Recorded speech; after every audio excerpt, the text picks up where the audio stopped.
ప్రస్తుతం మనతో పాటు ప్రొడ్యూసర్ ఎస్‌కేఎన్ గారున్నారు. సో, ఇండస్ట్రీలో సమస్య తీరే వరకు ఒక మాలగొడ్డ దీక్ష కూడా తీసుకున్నారు.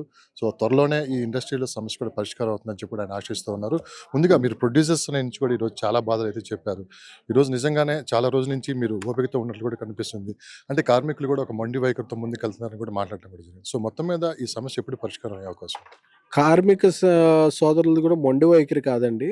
వాళ్ళని మోటివేట్ చేసే పీపుల్ మీరిలాగే వెళ్ళండి అంటే ఇదే తప్ప, వాళ్ళందరికీ అర్థం ఇప్పుడు కార్మిక సోదరులకున్న నాయకులెవరున్నారో, అరే!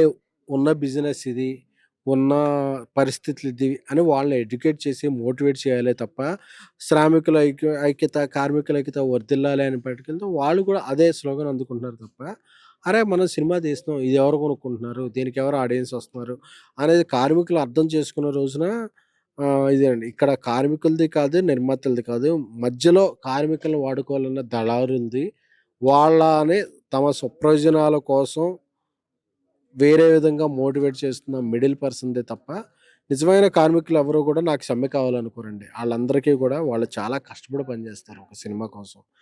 అరే! ప్రొడ్యూసర్ ఇలా ఉందంటే, అరే! పోనీలేరా పరిస్థితి బాలేదుగా మనం ఇలా పని చేయాలనుకుంటారు తప్ప, ప్రొడ్యూసర్ చచ్చిపోయినా సరే మనకిది ఇవ్వండిరా అనుకునే అనేది ఏ కార్మికుడు చేయడండి. బట్ కార్మికులని మధ్యలో పక్కదారి పట్టిస్తున్నారు కొంతమంది. ఇప్పుడు మీరు దాని గురించి ప్రపోజల్స్ తీసుకొనొచ్చినప్పుడు కార్మిక సంఘాలని విడగొట్టే ప్రయత్నం చేశారని చెప్పి కూడా తీవ్ర ఆగ్రహం అయితే వ్యక్తం చేయడం కూడా జరిగింది వాళ్ళు. దీని మీద మీ అభిప్రాయం? అదే చెప్పానండి. ఒక తండ్రున్నాడు. అతనికి నలుగురు పిల్లలున్నారు. అందులో ముగ్గురు మగపిల్లలు, ఒక ఆడపిల్ల. ఆడపిల్లకి వస్త్రాలు బాగాలేదు. ఆ అమ్మాయి బయటికెళ్ళొద్దు కదా! వస్త్రాలు బాగోపోతే వేరే వాళ్ళు ఏదైనా చేస్తారని అతనికి ఒక మంచి ఆ అమ్మాయికి ఒక మంచి వస్త్రాలు ఇద్దాం అనుకున్నారు. అదేంటి మా ముగ్గురికి సూట్లు కొట్టించరా అని మిగతా ముగ్గురు అంటే ఎలా ఉందో అలా ఉంది అది. ఎందుకంటే నిజంగా ఎవరైతే రియల్ కార్మికులున్నారో, ఎవరైతే తక్కువ వేతనాలున్నాయో వాళ్ళకి పెంచుదాం. మిగతా వాళ్ళకి మన ఇండస్ట్రీ పరిస్థితి బాగయ్యాక పెంచుదాం అనుకునే ఒక సదభిప్రాయాన్ని మధ్యలో ఉన్న దళారులు వాళ్ళ వ్యక్తిగత అభిప్రాయాల కోసం, వాళ్ళ వ్యక్తిగత ప్రయోజనాల కోసం, వాళ్ళు వ్యక్తిగతంగా స్వార్థపూరితంగా చేసిన తప్పుల్ని కప్పిపుచ్చడం కోసం వాళ్ళని రెచ్చగొట్టే ధోరణి కాపోతే అందరికి ఒకేలా ఎందురు నలుగురు పిల్లలున్నారు. నలుగురు పిల్లలకి ఒకేసారి బట్టలు కుట్టించాలంటే ఒక తండ్రికి ఇది కాదు. ముందు ఎవరికి అవసరం అనేది ఇది. సో, ఇండస్ట్రీ అలాంటి పరిస్థితుల్లో ఉంది కాబట్టి ప్రొడ్యూసర్‌లు హ్మ్. ఆ విధమైన ఒప్పందాన్ని వాళ్ళు అమలు చేద్దామని అనుకున్నారు. కానీ వాళ్ళకి వేతనాలు పెంచడానికి మీకు ఎటువంటి ఇబ్బంది లేదు. వాళ్ళన్నమాట. సో, కేవలం 3 సంఘాలని టార్గెట్ చేసుకొనే వాళ్ళు ఇలా ముందుకెళ్తున్నారని చెప్పి కూడా కార్మిక సంఘాలు మాట్లాడటం జరుగుతుంది. సరే ఇప్పుడు అందరికీ పెంచేద్దాం. కార్మికుల సంఘాల తరపున ఎవరన్నా ప్రాతినిధ్యం వహిస్తున్నా వాళ్ళొచ్చి ఈ నాన్ థియేట్రికల్ అమ్మేసుకొని ప్రొడ్యూసర్‌గా డబ్బులిస్తే అందరికి పెంచేయొచ్చు. ఈ బాధ్యత ఎవరు తీసుకుంటారు? ఇక్కడ బిజినెస్సే లేదన్నప్పుడు మాకు పెంచు అంటందో హాస్యాస్పదం. ఇక్కడ నిజంగా అందరూ బాగున్నారు. అందరికి డబ్బులొస్తున్నాయి. బిజినెస్ బావుంది. థియేటర్‌లో జనాలొస్తున్నారు. అందరూ లాభాలు గడిస్తున్నారండి. 100కి 90% మంది లాస్ అయిపోతూ ఓన్లీ 10% మాత్రమే సక్సెస్ ఉన్న పరిశ్రమలో మాకు మాత్రమే న్యాయం చేకూర్చమంటం స్వార్థం అవుతుంది. అలాంటి స్వార్థపరుల కోసం ఆలోచించాల్సిన సమయం ఇప్పుడు ఉందనుకుంటున్నారా? ఈ సమస్యలు చెప్పుకుంటేనే మీరు ఛాలెంజ్ కూడా చేశారు. అవసరమైతే 50% పెంచడానికి సిద్ధంగా హ్మ్. ఉన్నా అన్నారు. సో, ఇంత డేర్‌గా మీరు మాట్లాడటం కూడా దీన్ని ఎలా అర్థం చేసుకోవాలి? అంతే ఇప్పుడు బిజినెస్సే లేక అందరూ ఇదవుతున్నప్పుడు మాకిది చేసేయండి అంటే అందరూ కూడా అర్థం చేసుకోవాలి కదా! ఇప్పుడు బయట నుంచి రిటర్న్ రానప్పుడు అందరూ కూడా మాకే ఇస్తున్నాం తప్ప ఈ ఒక సామెత ఉంది. ఈ ఈ దేశం మాకేం చేసింది కాదు.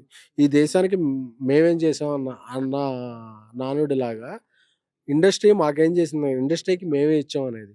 ఇండస్ట్రీ ఇప్పుడు గడ్డు పరిస్థితిలో ఉన్నప్పుడు మేము మాత్రమే బాగుండాలనుకోవటం అది స్వార్థం అనుకోవాలా? లేకపోతే అవివేకం అనుకోవాలా? లేకపోతే తెలియనితనం అనుకోవాలా?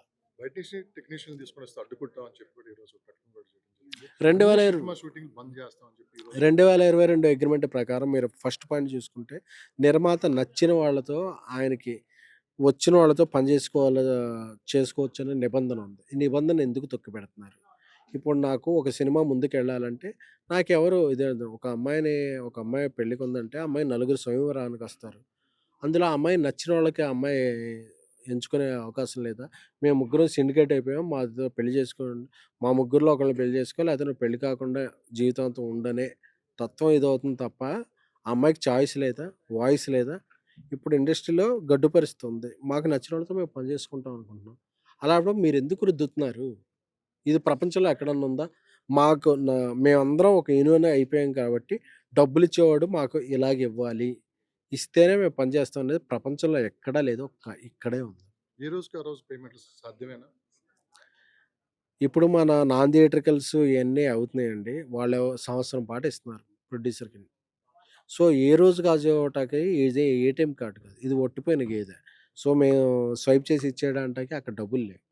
మనకెవరన్నా ఈ సినిమా బిజినెస్ అయితే ఇచ్చుకోవాలి తప్ప, ఏ రోజు కావాలని ఓకే. మీకున్న డిమాండ్‌లున్నాయి. మీరు ఈ డిమాండ్‌లుంటే మీరు పని చేయకండి. ఆ డిమాండ్‌లకి ఎవరు కాదనో వాళ్ళే పని చేసుకుంటారు. అంతేకాని సినిమాని బిజినెస్సే లేదన్నప్పుడు డిమాండ్ ఎలా పెడతారనేది ప్రొడ్యూసర్స్ ముఖ్యవాదం. ఇప్పటికే 2 తెలుగు రాష్ట్రాలు కూడా దీనిపైన ఈరోజు చర్చలు కూడా నడుస్తున్నాయి. స్పందించింది. సో, పరిష్కారం ఏ విధంగా ముందుకెళ్తుందనుకుంటున్నారు? ఇప్పుడు పరిష్కారం అనేది మధ్యవర్తులు, దళారులు వీళ్ళందరూ కూడా ఇది చేయకపోతే శ్రామికులకి, కార్మికులకి, నిర్మాతలకి ఒక మధ్య మార్గంగా ఒక సొల్యూషన్ అయితే వస్తది. అదనేది ఎందుకంటే ఇటు కార్మికులు నష్టపోతున్నారు, కార్మిక సోదరులు, ఇటు నిర్మాతలు నష్టపోతున్నారు. ఎవరికీ నష్టాన్ని భరించాలని ఉండదు. అందరూ బావుండాలని కోరుకుంటాం కాబట్టి ఈ సమస్యకి ఒక పరిష్కారం త్వరలోనే రాబోతుంది. ప్రొడ్యూసర్‌గా మీరు హ్యాపీగా ఉన్నారా ఇండస్ట్రీకొచ్చిన తర్వాత? లేనండి. ఎందుకంటే నేను ఒక ఘన విజయం చేసిన తర్వాత కూడా 2 ఏళ్ల పాటు సినిమా చేయలేకపోయానంటే, ఈ పెరిగిన బడ్జెట్‌లు ఇదే కారణం. ఈ బడ్జెట్‌ల ప్రకారం నేను సినిమా తీయలేకపోతున్నాను. భవిష్యత్తు ఎలా ఉంటుందనుకుంటున్నారు? భవిష్యత్ అందరూ కలిసొస్తే ఒక పూలపాన్పు అవుతుంది.